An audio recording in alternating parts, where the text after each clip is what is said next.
Hello అండి అందరికీ. మనందరికీ తెలుసు ఒంగోలు జిల్లాలో వీరయ్య చౌదరి టీడీపీలో చాలా కీలకమైన వ్యక్తి. అలాగే చంద్రబాబు నాయుడు గారికి, లోకేష్ గారికి కూడా చాలా సన్నిహితమైన వ్యక్తి. ఒంగోలు టీడీపీ క్యాడర్లో చాలా కీలకమైన వ్యక్తి కూడా. అయితే మనందరికీ తెలుసు ఆయన్ని ఒక 3 వారాల క్రితం ఏదైతే ఆయన ఆఫీస్లో ఉండగా కొంతమంది దుండగులు వచ్చి చాలా దారుణంగా దాదాపు 53 చోట్ల చాలా దారుణంగా పొడిచి రాష్ట్ర చరిత్రలోనే ఎన్నడూ లేనంతగా ఒక ఘోరమైన హత్యనైతే చేయడం జరిగింది. సాక్షాత్తు రూలింగ్ పార్టీలో ఉన్న వ్యక్తి మీద ఈ స్థాయిలో దాడి చేయడం అంటే మామూలు విషయం కాదు. అప్పటి నుంచి కూడా పోలీసులు ఈ కేసులో ఎవరెవరు ఇన్వాల్వ్ అయి ఉన్నారు, నిజాలేంటి, అసలు ఎందుకు వీరయ్య చౌదరిని చంపారు అని చెప్పేసి పోలీసులు ఇన్వెస్టిగేషన్ అయితే చేస్తూ ఉన్నారు.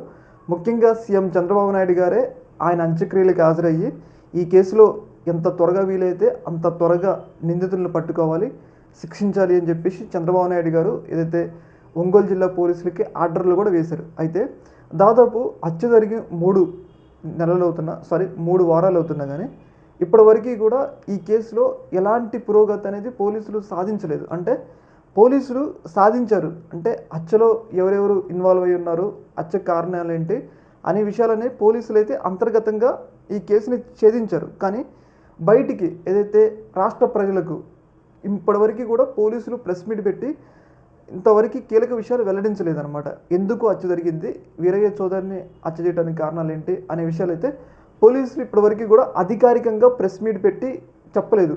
వాళ్ళు లీకులు అయితే ఇస్తున్నారు మీడియాకి, కానీ అధికారికంగా ప్రెస్ మీట్ పెట్టలేదన్నమాట.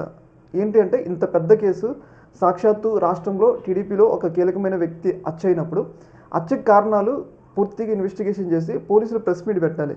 మరి పోలీసులు ఎందుకు ప్రెస్ మీట్ పెట్టట్లేదు అనేది ఇక్కడ కీలకమైన ప్రశ్న. ముఖ్యంగా టీడీపీకి సంబంధించిన క్యాడర్, టీడీపీలో కొంతమంది నాయకులే ఈ యొక్క కేసు మీద అసంతృప్తి వ్యక్తం చేస్తున్నారు. ముఖ్యంగా ఏంటంటే ఇంత వ్యక్తి చనిపోయినప్పుడు, రాష్ట్రంలో ఒక కీలకమైన టీడీపీ నాయకుడు చనిపోయినప్పుడు దాదాపు 3 వారాలు అవుతున్నా కానీ ఎందుకు పోలీసులు ఇప్పటికి కూడా నిజాలు వెల్లడించలేకపోతున్నారు, ఈ కేసులో ఎవరెవరు ఇన్వాల్వ్ అయి ఉన్నారు అనే అసంతృప్తి అయితే వాళ్ళలో ఉందన్నమాట. ఎందుకంటే ఒక సాధారణ వ్యక్తి కాదు, వీరయ్య చౌదరి ఒక సాధారణ వ్యక్తి కాదు. ఆయన సామాజిక వర్గం చూసుకున్నా కానీ, అలాగే టీడీపీతో ఆయనకు సంబంధాలు చూసుకున్నా కానీ ఒక స్థాయి నాయకుడు అనమాట వీరయ్య చౌదరి. అలాంటి వ్యక్తి చనిపోయినా కానీ ఎందుకు ఇప్పటికీ కూడా నిజాలు వెల్లడించలేదు? ఓకే, మీడియాకి నిజాలు చెప్పకపోయినా పర్లేదు, కానీ వాళ్ళ కుటుంబ సభ్యులకైనా తెలవాలి కదా అసలు ఈ వీరయ్య చౌదరిని ఎందుకు చంపాల్సి వచ్చింది, ఇంత దారుణంగా ఎందుకు చంపాల్సి వచ్చింది అనేది. ఏదేమైనా కానీ ఈ యొక్క కేసులో సొంత టీడీపీకి సంబంధించిన కార్యకర్తలే ఏదైతే వీరయ్య చౌదరికి సంబంధించిన కేసులో పోలీసులు ఇట్లా లేట్ చేస్తూ ఉండడాన్ని వాళ్ళు కొంచెం జీర్ణించుకోలేకపోతున్నారని చెప్పేసి మనకైతే అర్థమవుతుంది. మరి ఎందుకు అంటే అంటే పోలీసులకి మేబీ ఏమైనా కారణాలు ఉన్నాయా, ఆధారాలు దొరకలేదా అనేది తెలవాలన్నమాట. కానీ కొంచెం అయితే అసంతృప్తి అనేది ఉందన్నమాట. ఇప్పటివరకు కూడా నిజాలు వెల్లడించలేదు. ఖచ్చితంగా వీరయ్య చౌదరిని చంపింది ఈ వ్యక్తి, ఈ కారణం వల్ల చంపారని చెప్పేసి ఇప్పటివరకు కూడా పోలీసులు ఎలాంటి విచారణ, ఎలాంటి అధికారిక ప్రకటన చేయలేదన్నమాట. దీని మీద కొంచెం అసంతృప్తి అయితే వ్యక్తం చేస్తున్నారు టీడీపీ కార్యకర్తలు.